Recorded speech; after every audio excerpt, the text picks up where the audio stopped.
If there's one thing we've learned about business and life, it's that people are the X factor. They constantly surprise us, both in amazing ways and not so much. We're Ben and Syya, and welcome to the Gnaw on This Business Bites podcast. This show is all about real life things we all deal with every day, how they relate to business, and how to make some sense out of our daily chaos. Welcome to the show.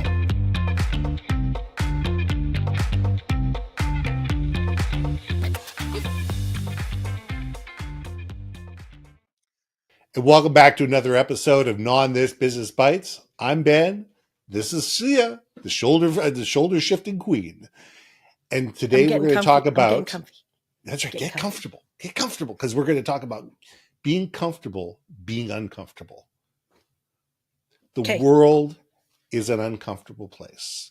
There's uncomfortable conversations. There's comfortable situations. There's change. There's unknowns in the world. There's a million things going on a daily basis that you, me, and Mr. McGee have absolutely no control over. We don't. We have absolutely no control over 99.9% of what goes on in the world on a regular basis. Now, if we can bring that down to a microcosm, that number will probably go down to about 80-20. But when we're dealing with the world in general, 99.9% of what goes on in the world is completely and absolutely out of our control. We can't control climate change. We can't control smog. We can't control monetary policy. 99.9% of what goes on in the world, war, famine, terrorism, any of that kind of stuff, we can't control it. All we can control is how we react. We can control what goes on between our ears. We can control what we say, what we think, what we do, how we react. And I think that that's what we need to be comfortable in. Comfortable knowing that the world is going to do what the world is going to do. And we can get angry about it. We can get frustrated about it. But the question is that going to make the world better? Or do we sit there and say, okay, what can I do within my little microcosm of the world to make sure that the people that I know, like, and trust or love are better off in the long run? And I think that that's what we need to start thinking about. So, Syya, let's gnaw on this. I love it when you do these opening, set it up, because I usually have about 5 songs that pop in, and then I'm like, oh, no longer appropriate. Next song. Look, it's, the word comfort, right? It evokes a lot of different emotions for some. Sometimes it's a virtual hug, whatever it might be. But sometimes there's a reason why we love our roller coasters. There's a reason why we like those thrill rides, right? Play escape game rooms or whatever, because there's like a thrill of an excitement of something that has excitement, but to some degree, a twinge of fear into it to some degree, right? And it's that little bit of fight or flight kind of vibe is where I think sometimes some folks, you really get to know who you are, is if you're a fighter or if you're a flighter, right? And there's nothing wrong one or the other, right? Because look, if you're going to stand up in front of someone that's got a big old machete in front of you, and they're swinging it wildly, and you have zero self-defense background, you may not be the brightest tool, but you're at least going to try, right? Hopefully you're going to run at that point in time. Running. What's up? Hopefully you're going to be running at that point in time. One would like to think, but you never know. I mean, because there could also be where maybe they're swinging erratically, and then you're just good at timing and just got lucky, or you're a big person. I don't know. But what we're trying to say, and I get what you're saying, is there is so much for me, maybe because it's my brain. I just think about so much going on, and I'm always constantly curious about things, largely because my brain already jumped to another thought. But there is something about having that state of excitement that you just don't know what's around that corner that might excite you a little bit, that I think makes life more fun. I think it makes life a little bit more less you in control of it, but like you say, in reaction to it, that gives you change it up. I mean, dude, could you imagine just eating, you know, as much as I love, you know, ice cream. Let's say this. As much as I love ice cream, if I had ice cream every single day, one flavor, and I actually like vanilla, I would be really tired of that's my only meal forever for the rest of my life. Sometimes too much is too much. So I like the excitement of a little bit different. And that's why I think there's an allure of being uncomfortable in that comfort zone. Yeah, it's funny.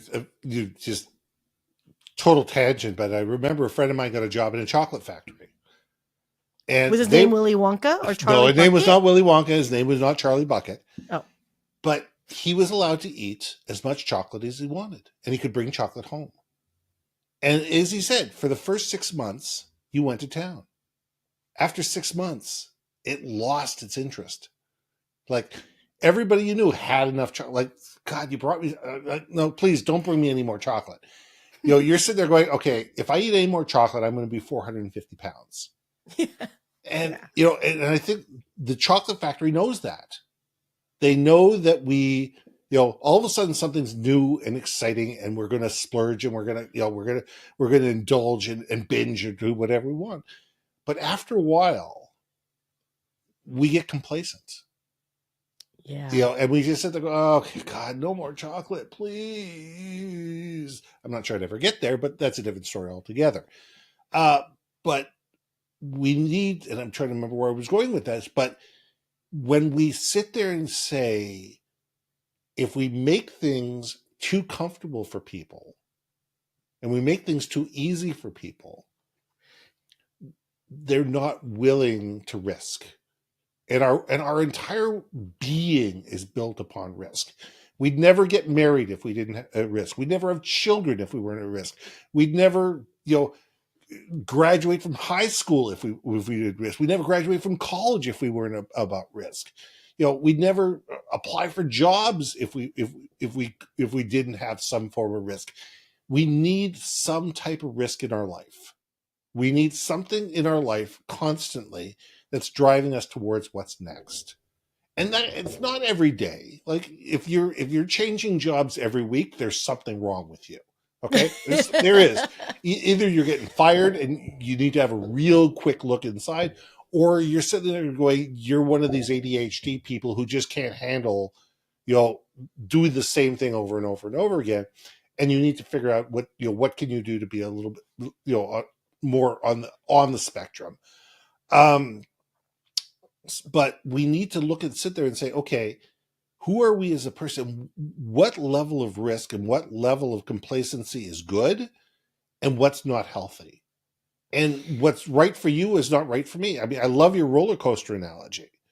You and I are, front row, hands up, let's go, bigger the better.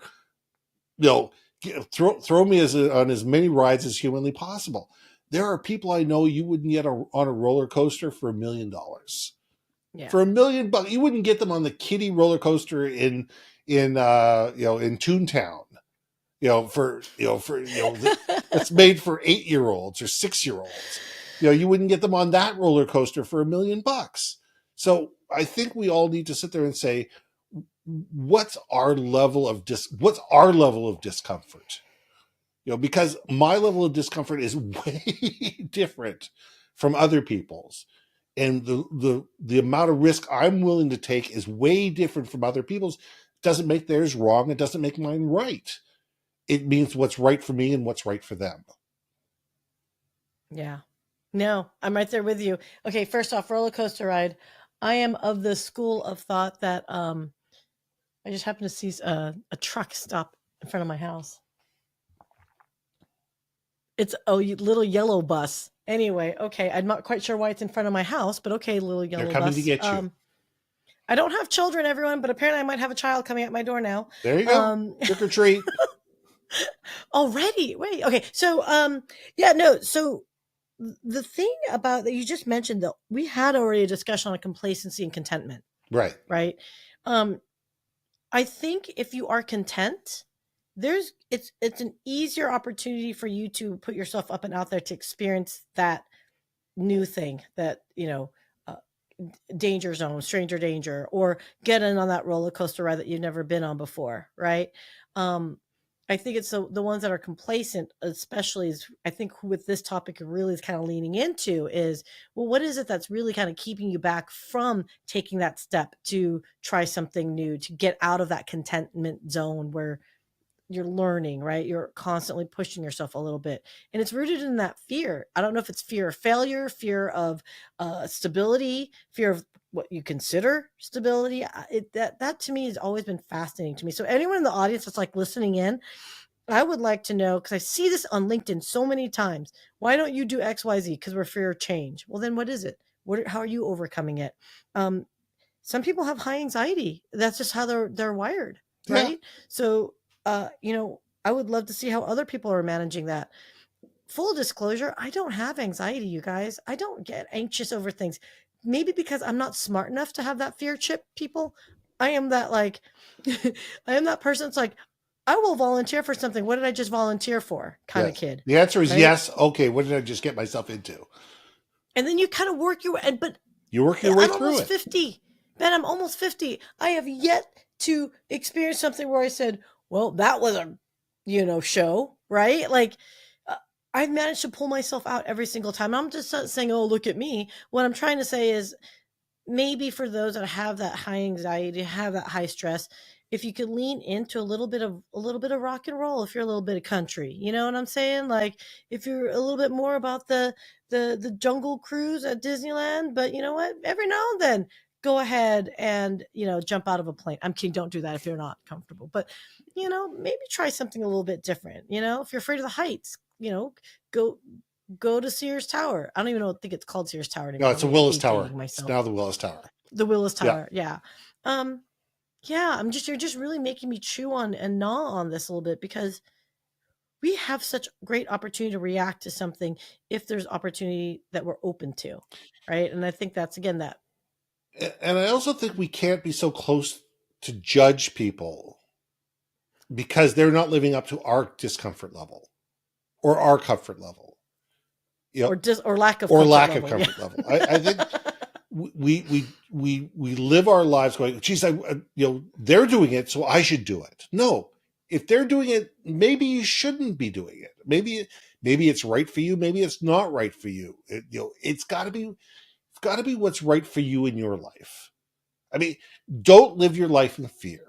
I beg people, don't live your life in fear. It's a horrible way to live. But on the other hand, if you are absolutely completely terrified of heights and you're going to sit there and be catatonic on top of heights or swimming or whatever, you know what? Swimming with sharks or jumping on airplanes is probably not a good idea because it's probably going to it might do you more harm than good. It all depends on is this a catatonic fear where you're sitting there clutching the airplane with for dear life, hoping to God you're not going to die every time you get into it, or you sit there going, okay, well, am I going to do this or am I not going to do this? Okay, it's all about levels. It's all about a continuum, and I think we Yeah. live our life so much in black and white today. Yes or no, right or wrong. There are 50 shades of gray in between, and we have to give people the grace to live in their level of discomfort, not our level of discomfort. Okay. I'll be more I'll give grace more. I get it. I get it. I look, I am that devil on people's shoulders. I can't Yeah. begin to tell you, Ben, how many times people are like, I have been thanked of like, hey, thanks for pushing me Mm-hmm. and get me down that path.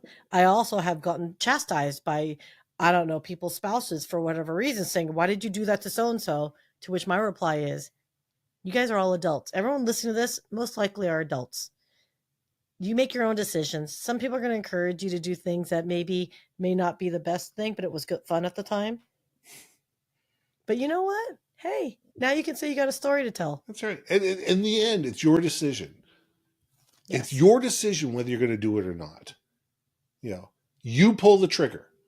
In the end, no. Well, they told me I had to shoot the person. No, no. You were the one who cocked the gun and shot somebody. We all need to take personal responsibility. If we're gonna have action, we have to have consequences. Yes. And we have to be willing to live with our consequences of our actions, and not just point fingers and say, Syya made me do it. Because Syya didn't make you do anything. Unless Syya's got a gun to your head and say, if you don't do it, I'm going to shoot you. Syya didn't make you do anything. I'm innocent. Well, let's not go too far. Okay, fine. But I think we're starting to diverge here a little bit, but I think there is something about getting out of that comfort zone that I do think we need to be more intentional about. So that's my final thoughts is, look, comfort zones are comfortable. Ain't nothing like a really delicious like chicken noodle soup when you're sick, right? It's like the go-to, right? But sometimes you maybe want to try something completely different. Maybe that bone broth is a better route than the chicken. Doesn't hurt to try. Let's leave it there. That's my final thought. And I'm letting you have the final thought today. So I'm Ben. And I'm Syya. And we'll see you soon. Hey. Thanks for listening to another episode of Gnaw on This, Business Bites. If you liked what you heard, we most humbly ask that you like, share, and hit that subscribe button. And if you want to communicate more effectively within your organization, contact Ben at yourbrandmarketing.com or me at brilliantbeammedia.com. We can help you build your community, brand awareness, and personality through digital content and podcasting. We cannot wait to hear from you. So see you next week for another episode of Gnaw on This, Business Bites.